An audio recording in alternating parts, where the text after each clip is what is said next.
Saya akan langsung membuka panelnya saja.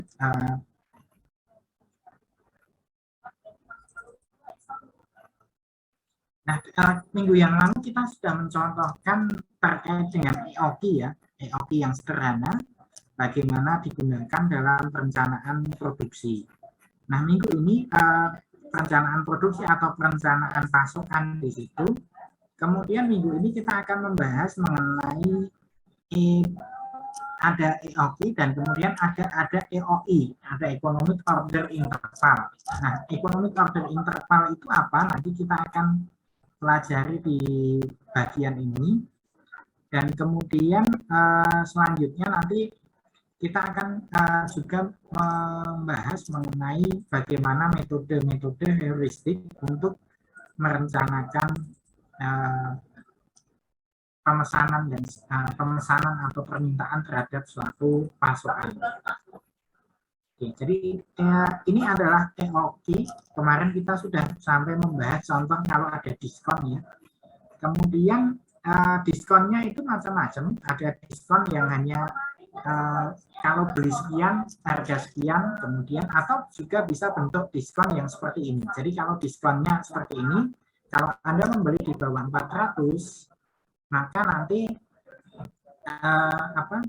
harganya 10. Tapi kalau Anda membeli 400 sampai 1199, harganya turun jadi 9. Kalau Anda beli 1200 sampai 4799, harganya jadi 8,5. Kalau lebih dari itu, harganya jadi 82. Nah, ini adalah contoh EOQ, contoh EOQ dengan incremental discount atau incremental quantity discount. Contohnya sebagai berikut. Kemudian ini adalah nilai C-nya, ini adalah C0, nanti bisa dihitung. Contohnya ini yang harus dihitung tadi adalah nilai D-nya terlebih dahulu. Nah, D-nya bisa dihitung dengan persamaan ini.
Oke, mohon maaf tadi ada gangguan.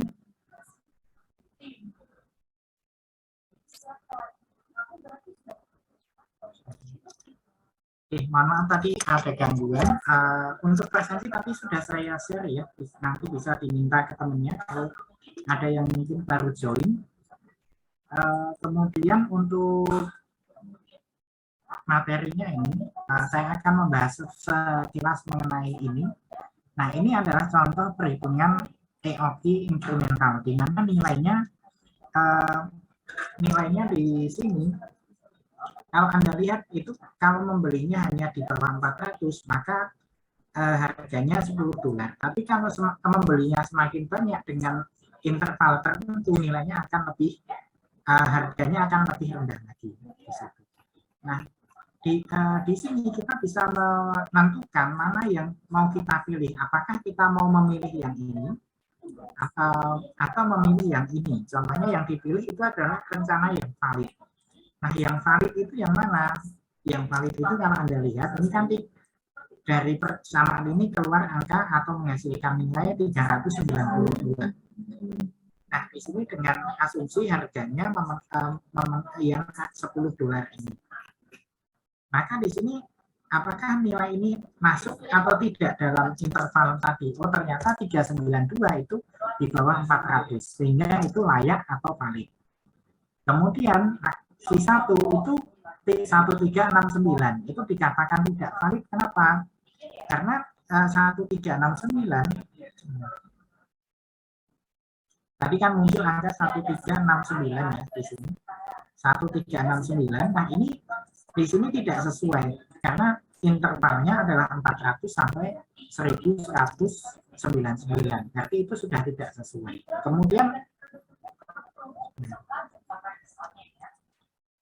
Kemudian ada interval yang berikutnya di sini, nilai yang berikutnya 2166 apakah valid atau tidak. 2166 berarti untuk yang harga yang ini ya. 2166 di sini berarti adalah valid. Kalau valid, maka itu yang akan dipertimbangkan ke fase selanjutnya. Nah, di sini didapatkan 2 yang valid. Nah, kemudian di sini setelah didapatkan 2 yang valid, dilakukan perhitungan biaya. Mana yang menghasilkan biaya persediaan yang paling rendah. Nah, di sini untuk solusi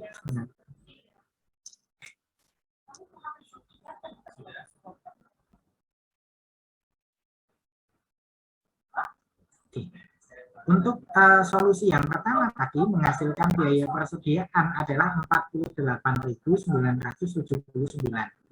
Sedangkan untuk yang alternatif kedua itu menghasilkan biaya persediaan yang lebih rendah. Maka yang dipilih yang mana? Yaitu yang dipilih adalah ini. Berarti kita membeli dalam jumlah pemesanan 2.166 per sekali pesan. Nah, ini contohnya. Nah, rencana ini maka seperti yang saya sampaikan di minggu sebelumnya harus dilakukan validasi lagi. Apakah gudangnya sanggup atau tidak menyimpan 2.166 di situ. Jangan sampai ketika Anda sudah menentukan 2.166 gudangnya tidak mampu menampung. Oke, contohnya seperti ini. Kemudian yang selanjutnya saya akan membahas mengenai economic order interval. Nah, kalau ada economic order quantity dan kemudian ada economic order interval. Nah, bedanya kalau quantity itu menghasilkan nilainya adalah Q, yaitu quantity. Nah, kalau economic order interval di sini yang di dalam bentuk interval pemesanan. Kapan harus dilakukan pemesanan dan seterusnya.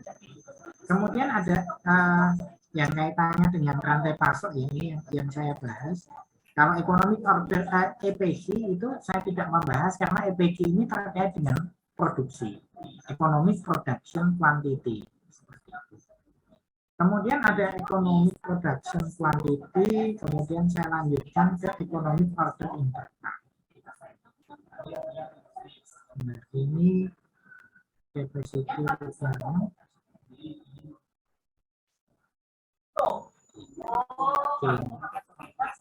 Economic order interval. Nah, di sini yang ditentukan dalam economic order interval itu adalah interval pemesanannya.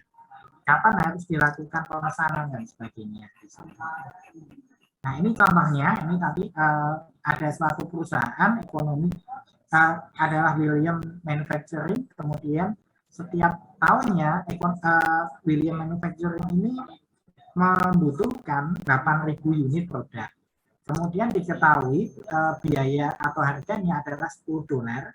Kemudian biaya pemesanan itu adalah 30 dolar per sekali pesan, dan kemudian holding cost atau biaya penyimpanannya adalah $3. Kemudian bagaimana economic order intervalnya? Nah, ini ditentukan nilainya yang bukan T, tetapi adalah T-nya. Di sini kemudian ketemulah nilainya adalah 12,5 hari. Jadi pemesanan itu dilakukan setiap 12,5 hari sekali. Dan kemudian nanti akan menghasilkan nilai biaya contohnya 81.200 rupiah atau dolar. Itu ekonomi order interval.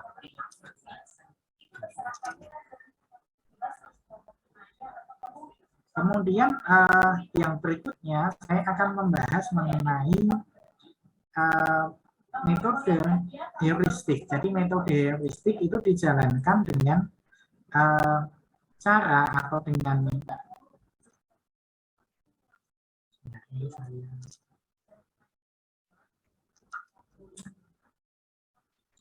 ini saya cek, ini sudah kelihatan ya. Nah, ada economic order quantity, ada economic order quantity, ada economic order interval. Kemudian yang terkait dengan ekonomi yang berikutnya ada economic order periodic order quantity. Jadi periodic order quantity ini prinsipnya sama seperti EOQ. Jadi contohnya ini adalah tetapi nanti di dalam contohnya biasanya untuk kebutuhannya bukan kebutuhan per tahunan yang sifatnya tetap di situ. Nah, ini contohnya. Ini adalah periode, ada periode 1, periode 2, periode ketiga. Kemudian di sini ada kebutuhannya. Ini adalah kebutuhannya. Periode 1 kebutuhannya 10, periode 3 kebutuhannya 3, periode 2 kebutuhannya 3, periode 3 kebutuhannya 30, periode 4 100 dan seterusnya. Kalau di total jumlahnya adalah 310. Economic order interval di sini kita bisa mencari dengan menggunakan persamaan yang ada, yaitu 2C dibagi dengan R apa namanya, saya lupa namanya, R topi atau apa, R bar ya di situ, kemudian dikali P dikali H kecil. Kemudian di sini kita bisa tentukan nilai economic order intervalnya adalah 2,54. Jadi pemesanan itu akan dilakukan setiap 2,54 bulan sekali, atau pengadaannya dilakukan 2,54 bulan sekali. Nah, di sini akan diadakan, jadi setiap ini akan mengcover yang ini. Jadi atau dibulatkan 3 kan itu, nanti bisa dibulatkan, ini adalah 3, ini akan di cover untuk pengadaan pertama. Kemudian yang berikutnya, yang ini akan di cover oleh pengadaan kedua, yaitu pada bulan keempat. Kemudian yang berikutnya ini akan di cover oleh pengadaan yang selanjutnya. Jadi ini mengcover kebutuhan untuk masing-masing 3 periode di situ. Jadi itu adalah contoh sederhana penggunaan dengan periodic order quantity. Jadi ada economic order interval, ada economic order quantity. Nah, ini periodic order quantity ini menggabungkan di situ, menggabungkan antara EOI dan EOQ di situ. Ketemulah nanti economic ini production quantity. Oke. Ada pertanyaan sampai di sini? Ini baru yang mudah-mudah. Nah, selanjutnya kita akan membahas yang lebih berat sedikit. Ini saya tidak akan bahas Wigner-Wittin ya. Wigner-Wittin itu kalau saya sampaikan nanti 3 SKS baru selesai membahas contohnya ini. Jadi sangat panjang sehingga saya tidak akan membahas ini. Kemudian saya akan membahas silver meal. Nah, silver meal ini salah satu metode heuristik yang sering digunakan untuk menentukan kapan kita harus melakukan pembelian. Nah, ini sebenarnya saya ambilkan contohnya dulu. Saya bukakan slide saya dulu ya, supaya nanti mudah untuk membacanya kan, daripada nanti saya paksakan dengan PDF naik turun. Nah, saya akan menunjukkan dengan contohnya.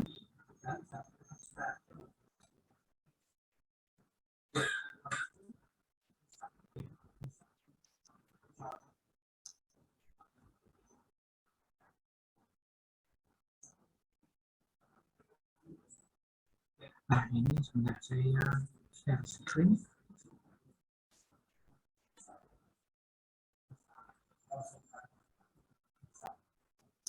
Nah, ini contohnya.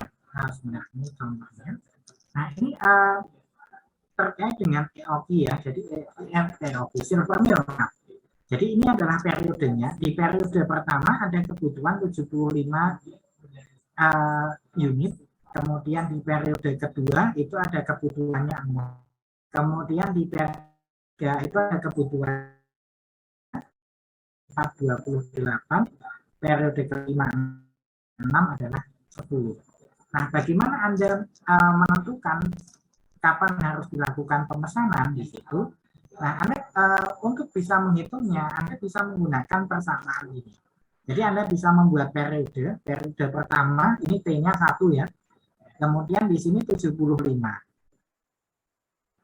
75. Incremental holding cost-nya adalah 50 itu didapatkan per unitnya, dikalikan 0,02 itu ada fraksionalnya, kemudian dikalikan dalam kurung itu adalah T. T-nya ini ya, T. Jadi kalau T-nya 1 dikurangi 1 nanti 0. Kemudian dikalikan dengan RT. RT itu adalah demand-nya. Kemudian kalau ini 0 pasti hasilnya. Kemudian holding apa? Di sini 0, berarti di sini juga 0. Kemudian TRC-nya ada C ditambahkan dengan kolom 5. Kolom 5 itu adalah kumulatif holding cost ini. Ini kan kolom 1, 2, 3, 4, 5. Jadi kolom 5-nya adalah kumulatif holding cost. Hasilnya berapa di sini? Hasilnya adalah 100. Kenapa 100? Karena di sini biaya pemesanannya atau C-nya adalah 100. Kemudian holding cost fraction per periodnya adalah 0,02 tagihannya. Sehingga di sini C-nya adalah 100 ditambahkan dengan kolom 5, 0.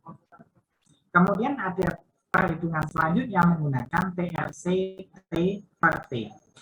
Di sini menunjukkan ini adalah 100 dibagi dengan T. T-nya adalah 1 ya. 100 bagi 1 ya hasilnya adalah 100. Kemudian periode kedua di situ periode kedua. Kemudian di sini 2, kemudian T-nya juga tambah 1 ya, jadi 2. Demand-nya 0, kemudian incremental holding cost-nya 0, kemudian ada kumulatif holding cost-nya 0, kemudian TRCT ini adalah C plus kolom 5, 100, kemudian di sini ini kan kumulatif ya, jadi maksudnya kalau di sini ini didapatkan dari 100 periode sebelumnya ditambah kumulatif holding cost-nya adalah 0, kemudian berarti di sini hasilnya masih tetap sama 100. Kemudian dibagi dengan TRCT dibagi dengan T, di sini berarti 100 dibagi dengan 2, 2-nya yang di T itu kan 2, hasilnya adalah 50. Kemudian lanjut lagi ke periode ketiga. Periode ketiga menunjukkan nilainya adalah 33 demand-nya, kemudian dihitung ketemu incremental holding cost-nya adalah 66, kumulatif holding cost-nya 0, kemudian TRCT itu adalah 166. Jadi 166 bagi dengan T-nya 3 ya. Nah, di situ hasilnya 55,33. Nah, kalau aturan dalam metode heuristik ini, kalau nilai itu turun masih lanjut terus. Tetapi begitu turun, kemudian nanti naik, berarti yang naik itu harus diulang. Dalam arti diulang di sini. Maksudnya bukan diulang apa, ngitung mulai dari awal tidak, tetapi ini akan dipisahkan. Jadi ini akan dipisahkan dari sini, kemudian diulang lagi nilainya untuk periode 3, tetapi dengan T-nya dimulai dari 1, kemudian dimennya 33 ini masih sama, kemudian dilanjutkan. Nah ini nilainya masih turun. Kalau masih turun, nilainya masih turun, lanjut terus sampai selesai di situ. Tapi begitu nanti naik, harus diulang lagi dan dimulai dari T-nya 1 lagi. Oke, ada pertanyaan sampai di situ? Apakah ada pertanyaan? Yang kumulatif holding cost bisa diulang? Oh, yang kumulatif holding cost ya, kumulatif. Ya, Pak. Ya, kumulatif holding cost itu dapatnya di sini, Mas. Ini kan periode pertama T-nya 100. Kemudian kumulatif yang periode berikutnya ini kumulatif holding cost itu kita tidak melihat yang kolom selanjutnya, tetapi hanya melihat kolom sebelumnya. Incremental holding cost pada periode pertama itu kan 0. Kemudian ditambahkan dengan incremental holding cost pada periode kedua itu kan 0. Jadi 0 tambah 0 hasilnya sama 0. Kemudian pada periode ketiga itu kumulatif holding cost sebelumnya 0 ditambah dengan incremental holding cost pada periode ketiga 66, berarti 0 tambah 66 hasilnya 66. Nah, saya akan contohkan yang berikutnya. Yang berikutnya ini juga sama, ini 0, kemudian ditambah dengan 28, hasilnya berarti kan 28. Kemudian periode berikutnya tidak ada penambahan karena nilainya 0. Di periode kelima itu kan 0. Kemudian sehingga hasilnya tetap 28. Nah, nanti di periode ke-6 itu tambahkan 30, hasilnya 58. Jadi hanya menambahkan hal seperti itu terus-menerus. Yang apa untuk TRCT nanti tinggal dibuat rumus saja. Jadi kalau sebelumnya 128 ya nanti rumusnya adalah C ditambah dengan kolom 5, yaitu 100 ditambah dengan kolom 5. Kalau di kolom 5-nya muncul angka 128 ya nanti di situ 28 ya nanti 128. Kalau kolom 5-nya 128, kolom 5-nya 28 ya masih sama 128 sesuai dengan petunjuk yang ada di kolom yang atas itu. Apakah ada pertanyaan lagi? Silakan.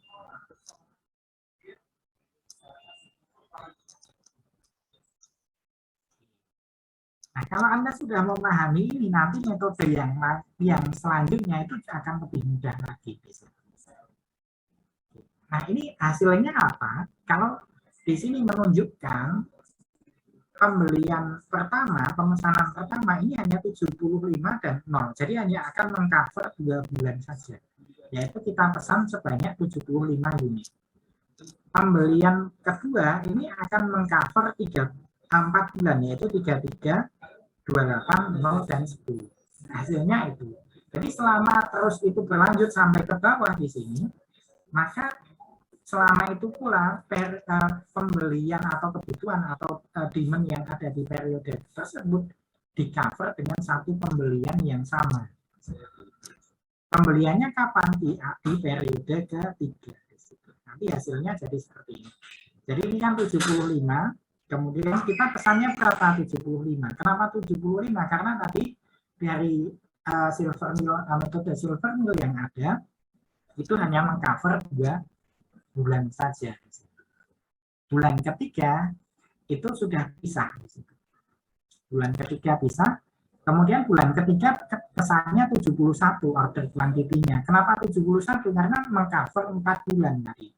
Jadi kan masih perhitungannya dilanjutkan terus sampai periode ke-6 di situ. Jadi ini mengcover 4 bulan, 33 tambah 28 tambah 0 tambah 10.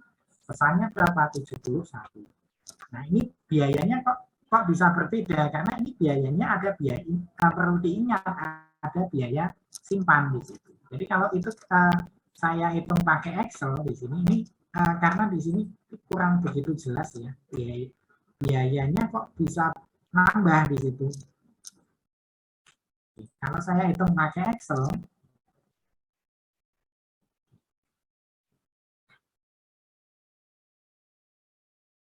jadi tadi biaya pemesanan adalah 100, kemudian biaya penyimpanan adalah 2.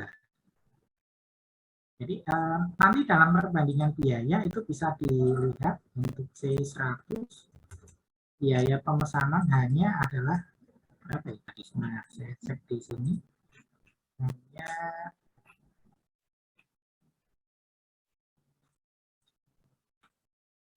hanya 0,02, kecil 0,02.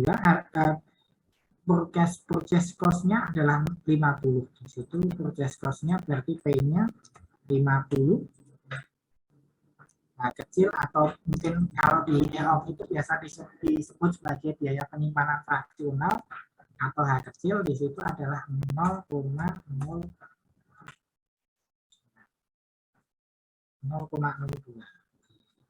Saya tunjukkan screen saja, 0,02.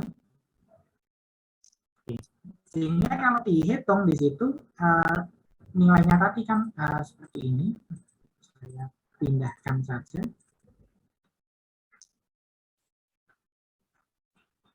Ini kan nanti jadinya seperti ini ya. Saya pindahkan ke sini.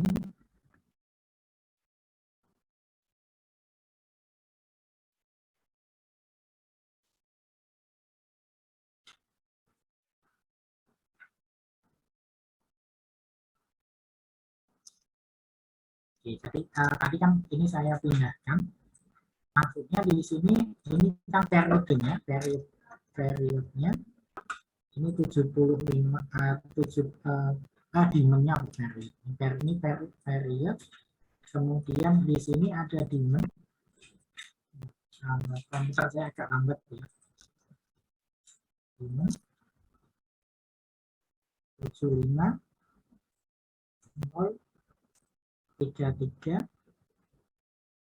28 0 10. Kemudian ini periodnya 1 2 sampai 6 ya, sampai di 6 di situ. Kemudian order kuantitinya ini 75 karena tadi ini mengcover 2 bulan, kemudian yang berikutnya 71. Nah, kemudian kalau Anda hitung di situ ada kumulatif variable cost, kumulatif VC, saya tulis di sini. Kenapa di sini 100? Karena 100 itu adalah biaya penyimpanan, biaya pemesanan, biaya pemesanannya 100. Kemudian kalau ini dibuat, ini kan kumulatif ya. Biasanya sebelum kumulatif itu ada satu baris yang menunjukkan biayanya. Kalau mau dijabarkan lebih lanjut.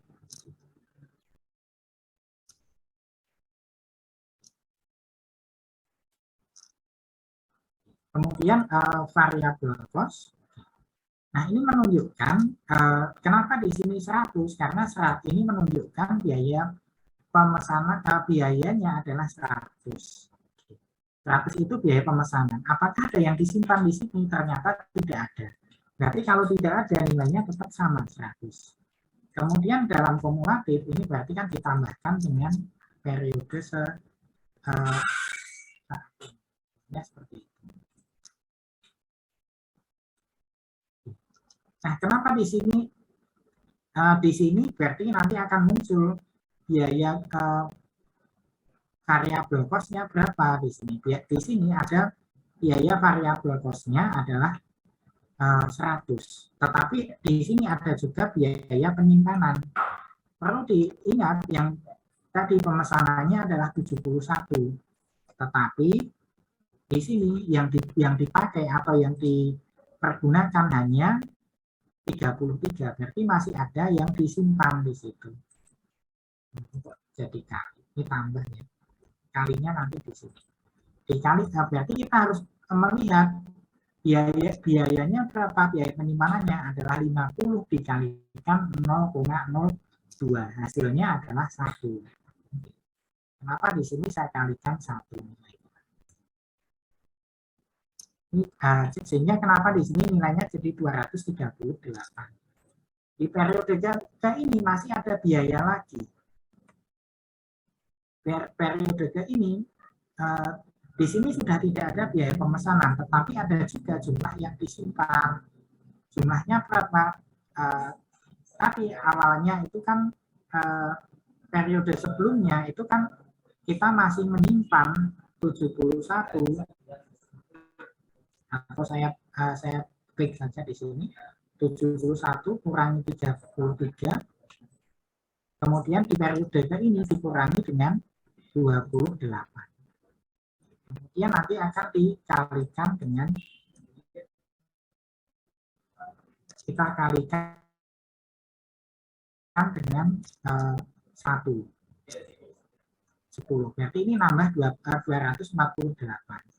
Sampai di sini berarti nanti akan nambah lagi di situ. Jadi akan nambah lagi. Nah, di sini nambahnya berapa? Masih sama 10. Kemudian di sini sudah habis sehingga tidak ada biaya. Sehingga kenapa nilainya di sini 258 didapatkan dari sini.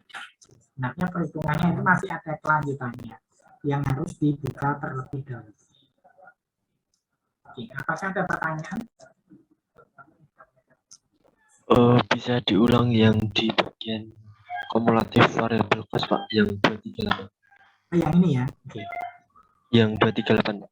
Yang 238, oke. 238 ini didapatkan dari 100 itu biaya dari periode sebelumnya ya di situ. Kemudian untuk yang variable cost ini adalah biaya yang timbul karena adanya pemesanan. Sejumlah biayanya adalah 100 di situ. Kemudian karena tidak semua unit habis, berarti ini kan ada unit yang sisa. Jadi kita pesannya 71, masih sisa kemudian hanya dipakai 33. Berarti masih sisa berapa? Jadi masih sisanya 38 ya. Kita di situ masih ada sisa 38. Jadi yang 38 itu dibebankan biaya simpan sebesar $1. $1 dari mana? Dapatnya dari sini biaya simpannya. Kalau ini mau dijabarkan lebih lanjut, ini kan biaya simpannya 50 dikalikan dengan 0,2. Hasilnya 1. Maksudnya seperti itu.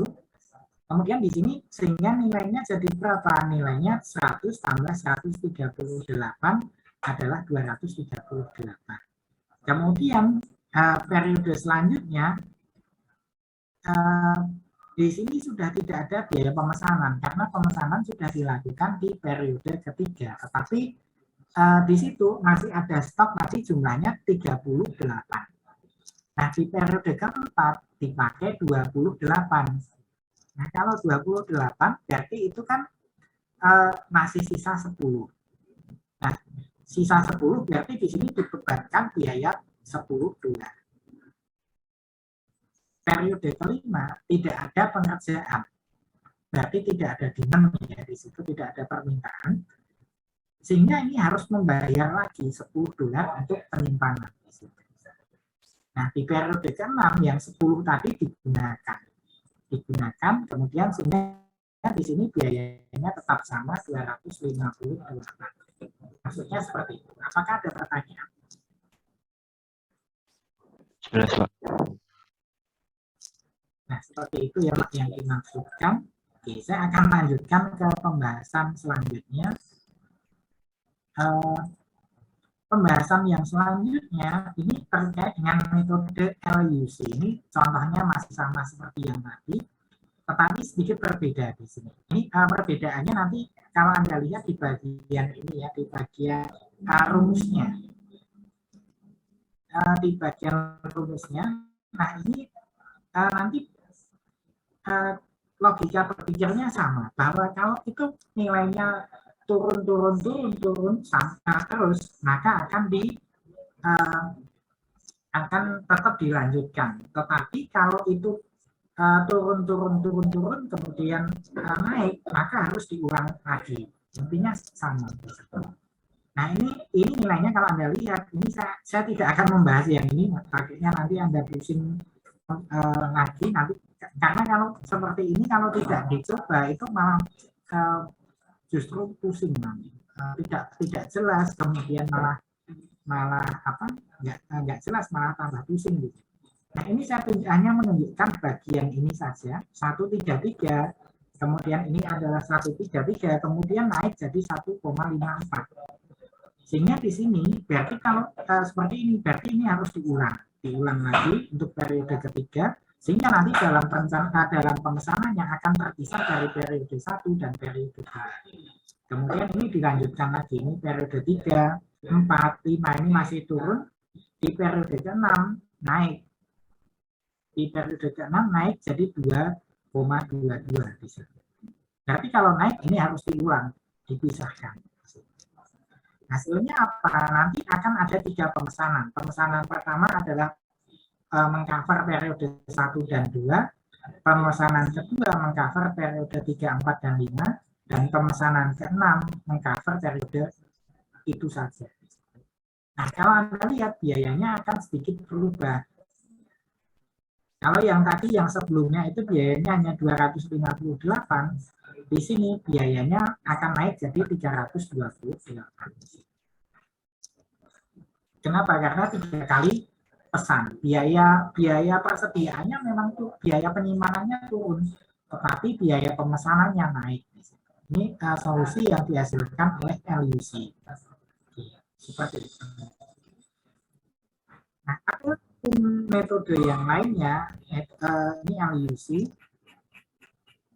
Masih ada juga metode part period di situ. Part period ini metodenya kita hitung dulu nilai EPP-nya ya di situ. EPP-nya dihitung dari C dibagi dengan P kali H. Kemudian dari sini kita bisa EPP-nya kita hitung ya, nilainya 100.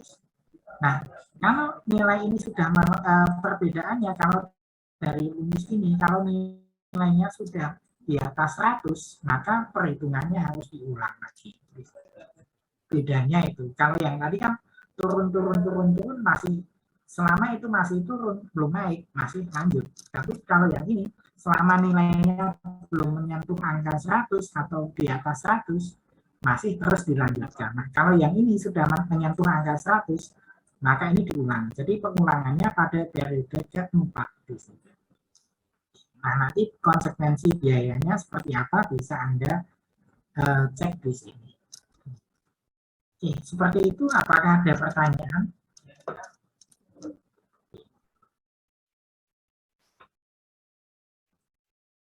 Nah, nanti untuk latihannya, jadi kalau ini tidak pakai latihan nanti akan sulit memahami. Nah, sehingga di sini latihannya ini adalah demand-nya. Kemudian di sini adalah diketahui biaya pemesanannya. Kemudian harganya, harga panel suryanya adalah ini $100, dan kemudian biaya penyimpanan fraksionalnya adalah 0,1C. 1C itu berarti nanti terkait dengan ini ya, 0,1C, katakanlah NIM Anda 15 ya, nanti 0,15. Kalau nanti NIM Anda digit terakhirnya 10 ya 0,10 contohnya, atau 0,1 itu juga boleh silakan. Oke, seperti tadi source-nya sudah saya letakkan di e-learning, nanti Anda bisa cek di sana dan mengerjakan latihan ini. Deadline-nya paling lambat sampai minggu depan, sampai hari Minggu depan, hari Minggu besok, Minggu malam ya. Apakah ada pertanyaan sampai di sini? Untuk materi UTS sampai materi yang terakhir ini, Pak. Ya, kemungkinan sampai ini. Saya belum membuat soalnya, tapi kemungkinan sampai ini. Dan masih ada hitung-hitungannya, entah itu hitung-hitungan yang hari ini, atau yang kemarin, atau yang sebelumnya. Kalau untuk yang teori nanti ya pelajari saja semua yang sudah disampaikan. Mungkin hanya tidak teoritis, tapi mungkin hanya lebih ke contoh soal. Kalau ada persoalan ini, apa yang Anda lakukan, dan sebagainya. Biasanya seperti itu, tapi tidak teoritis jelaskan definisi apa itu tidak. Oke, apa ada pertanyaan sampai di sini? Maaf, e-book yang Ya, silakan Mbak. ini tuh nggak bisa diakses. Oh, yang mana Mbak? E-book yang buku ini, Nah, yang di e-learning nggak bisa diakses. yang ini ya, yang apa namanya, buku versi apa yang mana Mbak? Ya, yang itu Pak. Saya coba cek ya, saya coba cek pakai apa namanya, incognito. Benar. Jangan ini ya, saya coba pakai ini.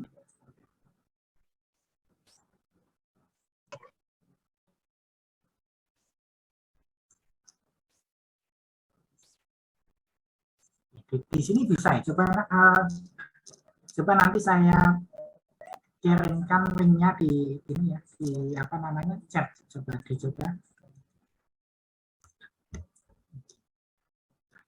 Untuk link presensi tadi sudah saya share di awal ya, silahkan bisa dicek. Mungkin yang ini coba di apa namanya, diklik, silahkan. Muncul nggak? Bisa Pak linknya. Bisa ya. Bisa. Terima kasih Pak. Sama-sama.